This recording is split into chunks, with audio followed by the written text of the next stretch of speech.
Sécurité et mot de passe, ce sont les thèmes abordés aujourd'hui avec Stéphane Corr. Bonjour Stéphane. Bonjour Alexis. Et ce qui nous sert de départ, de point de base, c'est un Canadien actuellement jugé pour piratage de comptes de célébrités. Il a fait ses petites recherches sur les réseaux sociaux, a récolté des infos personnelles et avec ces infos, il a pu répondre à des questions de sécurité que parfois on nous pose. Tout à fait. Quand on crée un compte, parfois, donc on doit mettre son mot de passe bien sûr. Et puis, en cas de perte du mot de passe, on doit mettre un certain nombre de réponses à des questions de sécurité qui nous sont posées. Le nom du chien, le nom du meilleur ami. Voilà, le lieu où on a habité une première fois, d'autres questions de ce type, quoi. Bref, il y a tout un ensemble de questions possibles, mais qui reposent sur des indications personnelles. Et qu'on peut retrouver via d'autres réseaux sociaux. Bien sûr, et c'est la manière dont ça a procédé ce cybercriminel pour accéder au compte de ces célébrités, c'est qu'il était voir un petit peu leur histoire de vie, ce qui était partagé sur les plateformes sociales qu'elle gérait, et puis il a trouvé un certain nombre d'indications qui a permis d'accéder à ces comptes. En un mois, il a fait 500 demandes auprès d'Apple pour des récupérations de mots de passe. Il faut pas négliger que, par exemple, si on fait des sauvegardes de ces périphériques, on est sur la marque à la pomme et on a un téléphone et on a un ordinateur et on fait les sauvegardes de ces données dans le cloud, eh ben on aura une copie finalement des données de son téléphone et une copie des données de son ordinateur qui vont être hébergées dans le cloud. Donc si on n'a pas assuré une protection efficace, c'est-à-dire non seulement un mot de passe qui soit solide et une double authentification, c'est-à-dire un deuxième élément qu'on va insérer en plus du mot de passe, eh ben que la personne contourne tout ça avec la réponse aux questions de sécurité,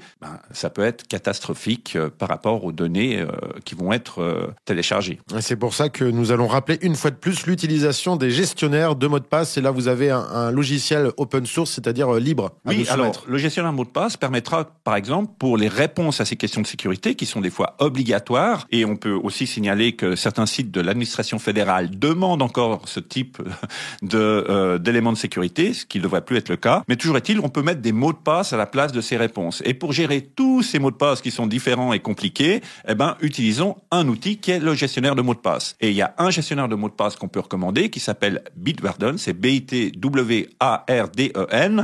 Et ce gestionnaire de mots de passe est en open source, c'est-à-dire que le code peut être vérifié par tout un ensemble de personnes qui ont la compétence de le faire. Et puis, on peut trouver un guide sur son utilisation sur YouTube, sur une chaîne qui s'appelle Paf le Geek. C'est comme Paf la tortue, sauf que là, c'est le geek. Voilà, c'est le geek et il a fait un petit tutoriel, un petit guide sur l'utilisation de Bitwarden. C'est très bien fait, c'est pédagogique et on peut l'en remercier. On va aussi préciser que changer de mot de passe, c'est une fausse bonne solution. Alors, changer de mot de passe tous les X temps n'est plus une recommandation qui se fait au niveau des mots de passe. C'est un faux sentiment de sécurité. On change de mot de passe si le mot de passe était compromis et normalement, la société qui serait à la base de cette compromission ou victime de cette compromission a l'obligation de le communiquer. Alors, avec un gestionnaire de mot de passe, juste pour les personnes qui sont pas adeptes ou proches de ce type de logiciel, il faut juste retenir un seul mot de passe. Alors, le gestionnaire de mot de passe, c'est un mot de passe solide de minimum 14 caractères compliqués. Alors, on peut utiliser ce qu'on appelle une phrase de passe, c'est-à-dire Pierre qui roule n'amasse pas mousse et que je vais